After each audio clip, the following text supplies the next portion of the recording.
On vient de le voir, l'importance de la formation, de maîtriser des langues étrangères pour pouvoir faire de la mobilité, mais on peut aussi se former pour créer son propre job. Alors vous allez me dire, créer mon entreprise, je ne suis pas prêt, mais peut-être que le portage salarial est une solution. Je vous propose d'aller découvrir tout de suite le portage salarial chez ITG.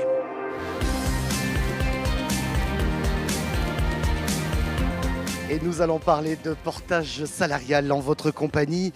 Radia Amira, bonjour. Bonjour. Directrice générale de ITG Portage Salarial. Vous pouvez nous rappeler quels sont les avantages du portage salarial? Alors le portage salarial, c'est avant tout la liberté. C'est la liberté d'entreprendre, de devenir son propre patron très simplement, très facilement. Et la société de portage salarial s'occupe pour vous.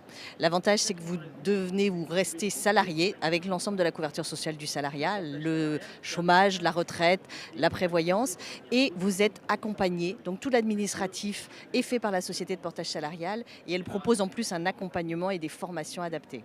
Il faut dire qu'on est salarié, mais on va chercher ses missions, on va chercher ses clients, hein. Oui, tout à fait. C'est le porté qui va chercher ses propres missions, mais pour ça, on va l'aider. On va l'aider avec des formations en présentiel, des formations en e-learning. Et tout au long du parcours, on a 21 modules de formation qui vont l'accompagner étape par étape pour arriver à pérenniser une activité et à devenir plus heureux normalement au travail. Est-ce que c'est plus cher que d'être finalement à son propre compte et diriger sa propre entreprise, gérant d'une société?